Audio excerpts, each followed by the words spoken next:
Olá, essa é a nossa devocional de número 62. Vamos ler agora Romanos 15, do 14 ao 21. E certo estou, meus irmãos, sim, eu mesmo, a vosso respeito, de que estáis possuídos de bondade, cheios de todo conhecimento, aptos a vos admoestardes uns aos outros. Entretanto, vos escrevi em parte mais ousadamente, como para vos trazer isso de volta à memória, por causa da graça que me foi dado por Deus, para que eu seja ministro de Cristo Jesus entre os gentios, no sagrado encargo de anunciar o evangelho de Deus, de modo que a oferta deles sejam aceitáveis uma vez santificada pelo Espírito Santo. Tenho, pois, motivo de gloriar-me em Cristo Jesus nas coisas concernentes a Deus, porque não ousarei discorrer sobre coisa alguma, senão sobre aquelas que Cristo fez por meu intermédio, para conduzir os gentios à obediência por palavra e por obras, por força de sinais e prodígios, pelo poder do Espírito Santo, de maneira que, desde Jerusalém, circunvizinhanças até o Ilírico, tenho divulgado o Evangelho de Cristo, esforçando-me deste modo por pregar o Evangelho não onde Cristo já for anunciado, para não edificar sobre fundamento alheio.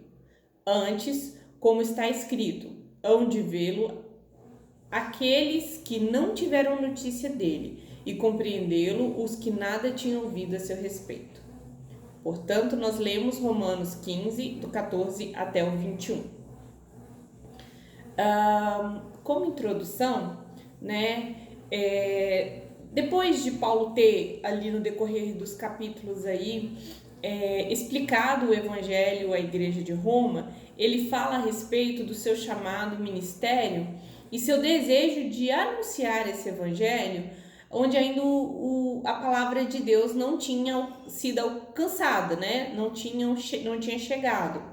Paulo esclarece, portanto, nessa leitura de hoje, um motivo, né, pelo qual ele escreveu a carta à igreja de Roma. Então vamos lá, a análise dos versículos. O 14, que eu vou reler. E certo estou, meus irmãos, sim, eu mesmo, a vosso respeito, de que estáis possuídos de bondade, cheio de todo conhecimentos, aptos para vos admoestar uns aos outros. Então, aqui no 14, o que Paulo está querendo dizer, né? O que ele está dizendo? Paulo se refere aos irmãos com termos elogiosos, né? Apesar de não conhecer a igreja toda, né? Ele conhecia muitos irmãos. Ele fala três coisas sobre esses irmãos da igreja de Roma, né? Que estavam cheios de bondade, né? E que ele estava convencido que os irmãos também estavam cheios de conhecimento e aptos a admoestar, né? Ajudar uns aos outros, né?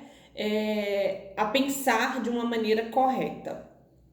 Então, no 14, Paulo reconhece isso, né? E aí, no verso 15, que está dizendo assim: Entretanto, vos escrevi em parte mais ousadamente, como para vos trazer isto de novo à memória, por causa da graça que me foi outorgada por Deus.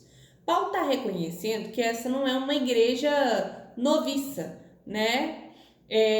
Mas né, ele está escrevendo aos irmãos que já sabem essas coisas, né? Que ele estava explicando no decorrer da carta. Então, talvez isso pode soar até ousado da parte dele, tá falando algo que os irmãos já sabiam. Mas ele, levantado por Deus, vem trazer a memória desses irmãos da igreja de Roma, né? De uma forma a estabelecer a Igreja de Roma os fundamentos apostólicos. Por quê? Porque a Igreja de Roma não foi fundada por Paulo e, ao que se sabe, por nenhum outro apóstolo. Mas, na verdade, essa igreja ela deu início através de irmãos que converteram, foram para Roma e ali deu-se início às igrejas, né, que era a reunião de convertidos ao cristianismo em várias casas. Então, Paulo está dizendo assim, olha, vocês foram, levados, né, ao conhecimento da palavra de diversas formas. Mas agora sobre a igreja estou estabelecendo os fundamentos apostólicos. Então agora, mesmo que você já sabia, estou passando a doutrina, vocês estão recebendo a doutrina diretamente de um apóstolo, né? Então, por isso, apesar de estar falando algo que eles já saibam, agora isso parte de um apóstolo, né? Então ele está estabelecendo aí os fundamentos cristãos para que a igreja venha a ter uma referência firme e sólida, né, para que não venham, por exemplo, ser enganada. Então, apesar de parecer ousado, ele está falando isso. Ou seja, quando a gente está na igreja e a gente às vezes ouve um sermão que talvez você já tenha ouvido muitas vezes, isso mostra que é válido, né? É válido nós ouvirmos novamente doutrinas e sermões que a gente já conhece, né? Trago isso à memória, é bom para que o nosso crescimento, a nossa consolidação nas verdades do Senhor. E aí vem o 16, o verso 16 que diz assim, aí o restante do 15, para que eu seja ministro de Cristo, Jesus entre os gentios, no sagrado encargo de anunciar o evangelho. Aí eu vou ler junto com 16 para nós comentarmos. Evangelho de Deus, de modo que a oferta deles sejam aceitáveis, uma vez santificada pelo Espírito Santo. Então essa parte, né, mesmo que a igreja já saiba, Paulo quer mostrar o motivo pelo qual ele fazia isso, né? Ele não quer parecer ousado porque ele foi chamado por Deus a pregar aos gentios. E apesar de ter judeus convertidos na igreja de Roma, porque Paulo trata essas questões dos judeus na carta, a maioria dos irmãos era gentílica, seja grego, seja romana, pessoas de diversas nações e que não eram judias, né? Não eram convertidas, não vieram do judaísmo. Então, Paulo está mostrando que o ministério, o chamado dele era para pregar o evangelho aos gentios, né? Porque os apóstolos, eles estavam, né, ali focados em pregar aos judeus, mas Paulo foi chamado para pregar aos gentios. E tendo a igreja de Roma esse perfil de irmãos, né, gentios, então Paulo apresenta-se, né, como que aquela igreja ela estava ali na jurisdição dele, né? E nesse trecho do 16, do verso 16, onde ele fala, ele usa a palavra ministro, que do grego quer dizer liturgos, aquele que liderava o serviço público a Deus. Então, Paulo está usando nesse 16 uma certa linguagem do Antigo Testamento, uma linguagem sacerdotal, né? Então, ali, esse significado de ministro vem da origem liturgos, né? Que é exercer esse serviço público de Deus. Então, ele era responsável por fazer o serviço de Jesus Cristo. E também ele cita sagrados encargos. Esse é um ofício sagrado, um ofício sacerdotal. Então, Paulo ele se apresenta aqui, né, como ministro, né, um liturgos, aquele que trata das liturgias, né, isso também foi utilizado posteriormente nessa prática, mas Paulo está usando, né, essa característica de serviço na obra né, que é um sagrado encargo, né, é um ofício sagrado, é como fosse um sacerdote ali de Deus, né, para que, agora, o objetivo de ser isso é para que as ofertas dos gentios sejam agradáveis a Deus. E essa questão da oferta dos gentios tanto pode ser interpretado como a oração dos gentios, que outrora não eram ouvidas, né, por estarem separados de Deus, mas agora convertidos podem ser ouvidas por Deus, ou o que eu acho mais coerente seja a interpretação de que seja os próprios gentios.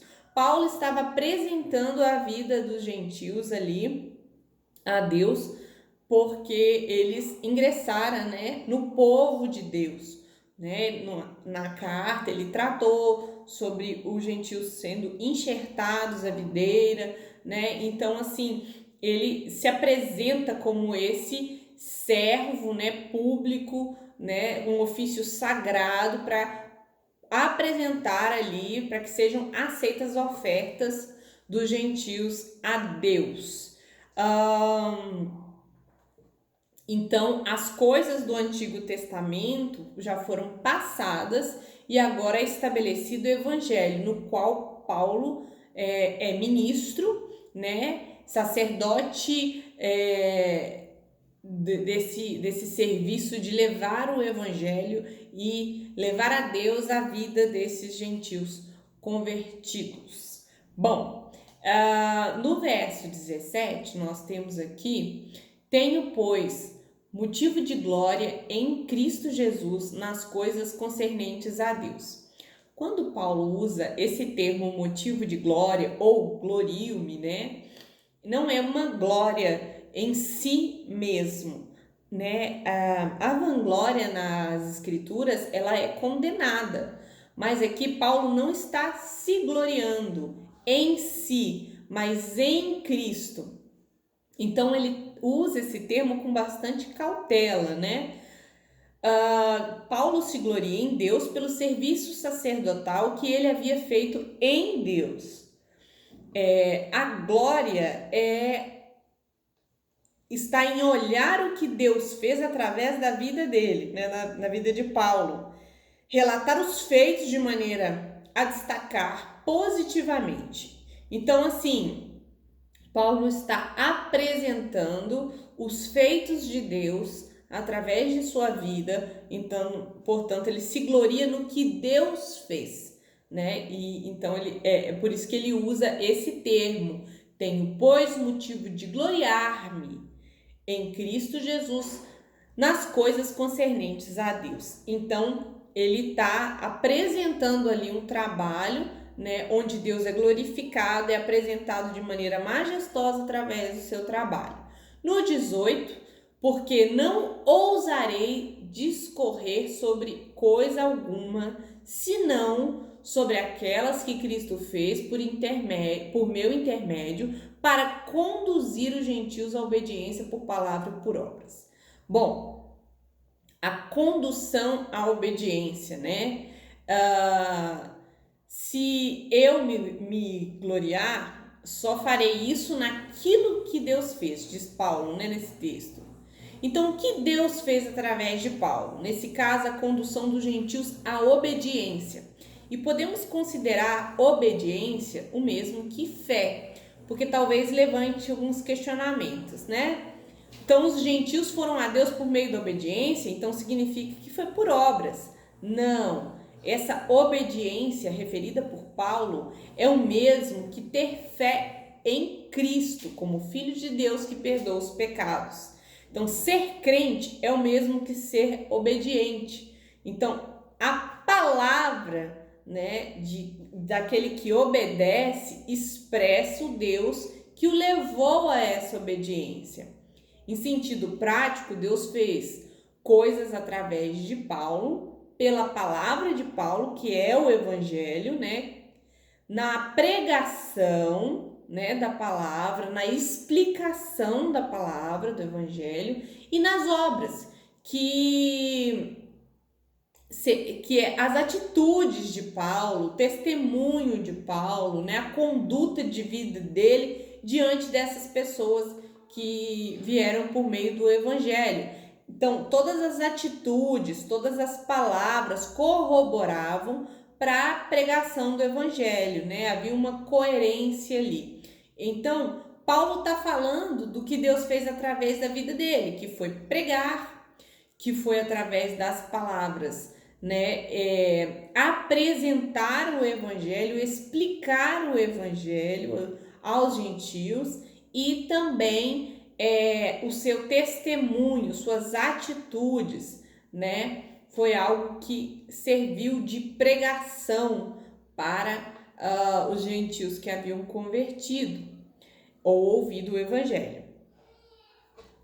E aí nós temos o verso 19 que diz assim: por força de sinais e prodígios, pelo poder do Espírito Santo, de maneira que, desde Jerusalém e circunvizinhanças até o Ilírico, tenho divulgado o evangelho de Cristo.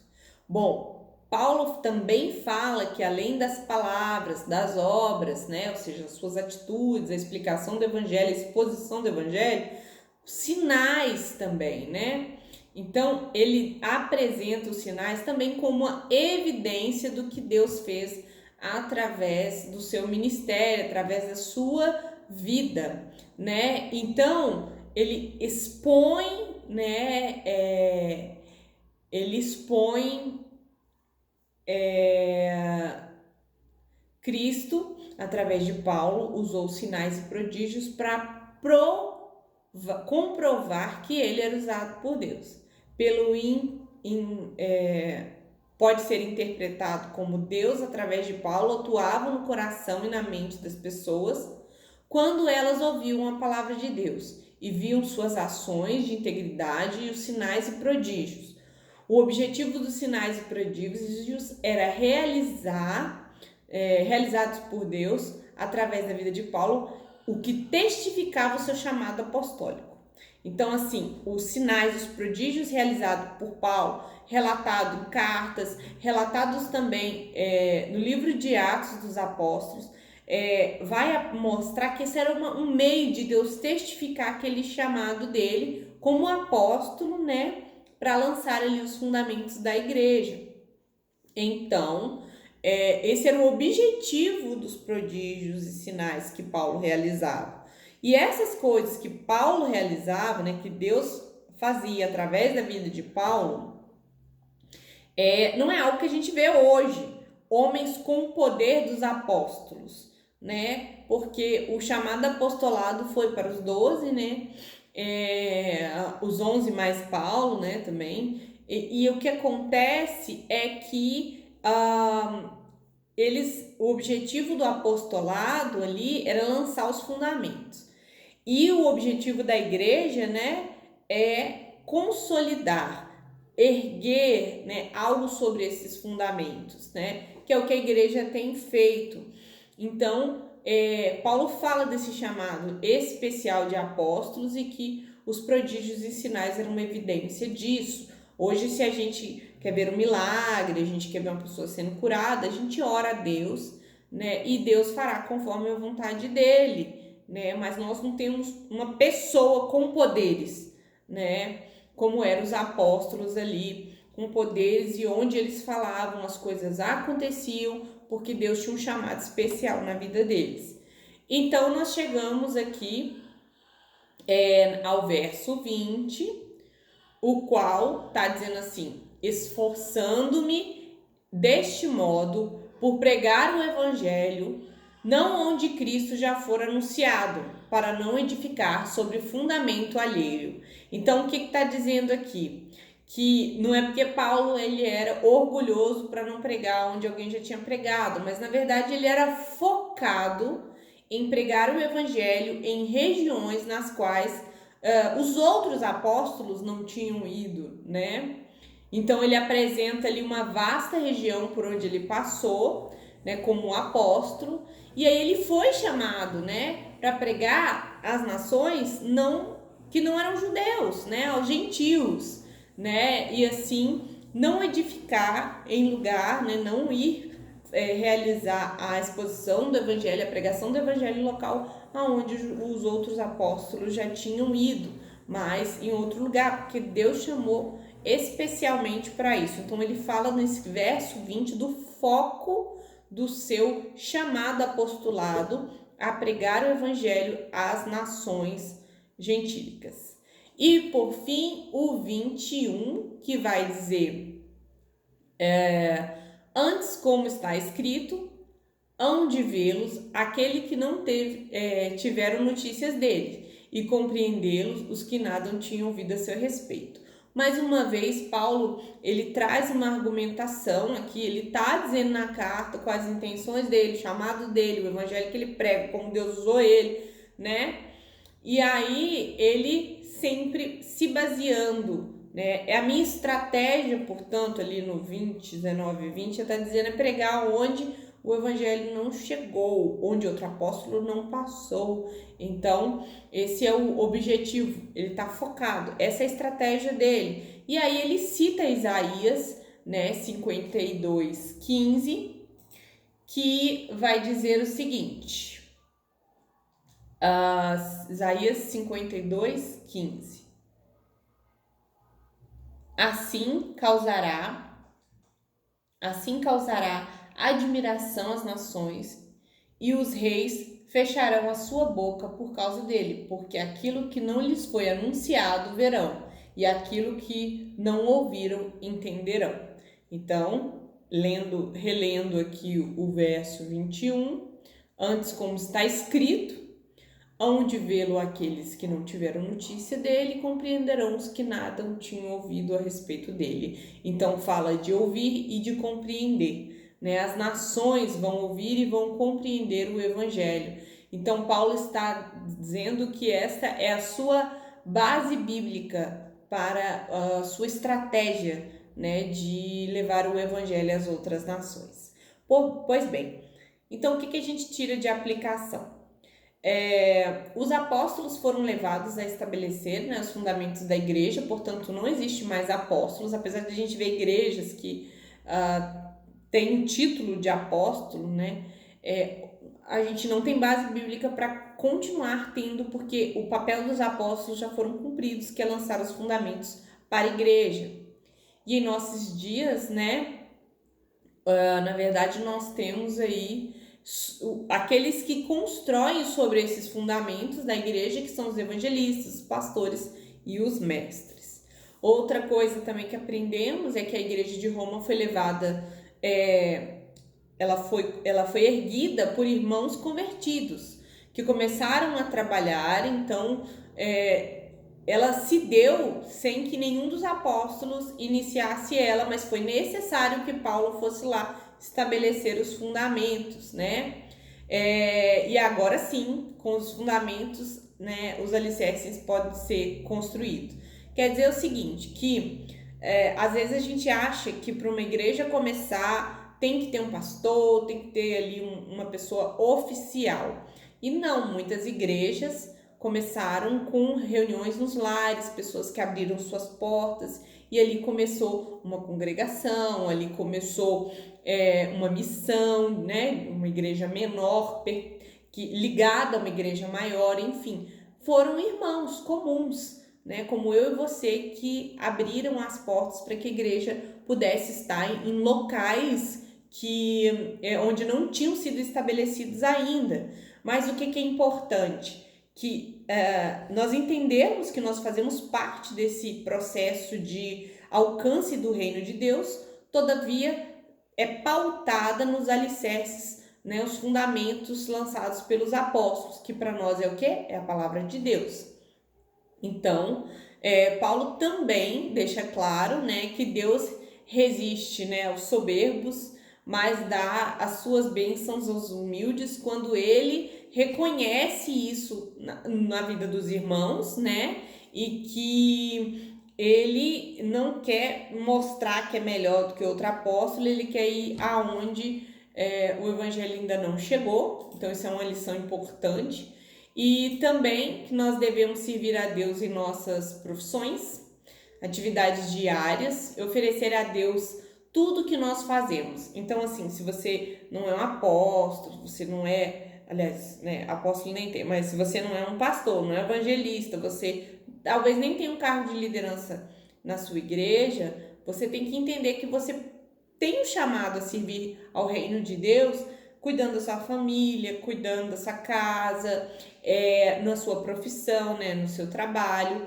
Tudo que nós fazemos deve ser, né, com o objetivo, com foco de levar o reino de Deus, né? Quando eu digo isso, não é porque você vai usar o seu tempo de trabalho para pregar, né? Mas a sua vida, sua conduta, a sua postura, as amizades que você faz onde você estiver, possam ser um campo ali para você levar o reino de Deus, né, a todas as pessoas. Então, Paulo, em resumo, ele apresentou ali, né, a estratégia do seu ministério, do seu chamado, né, e o que Deus fez através da vida dele, e o objetivo é alcançar as nações que ainda não ouviram falar de Deus. Então, vamos orar agora, com base no que nós aprendemos, para que entendamos que nós fazemos parte dessa expansão do reino. Senhor, nós te louvamos, te agradecemos pela tua palavra. Paulo tinha uma estratégia, Paulo tinha um objetivo e um foco, que era levar a palavra de Deus aos não-judeus. Ó Pai, e o Senhor o abençoou, dando-lhe um grande ministério. Ó Pai, que possamos também levar, ó Deus, a tua palavra onde e da maneira que vivemos, ó Pai, com as nossas atividades, ó Deus, do dia a dia, no trabalho, em casa, nos estudos, para que o Senhor seja engrandecido em todas as coisas, para que possamos ajudar pessoas a encontrar, ó Deus, as verdades nas Escrituras, como nós mesmos encontramos um dia. Em nome de Jesus te agradecemos por isso, pela expansão do seu reino. Amém.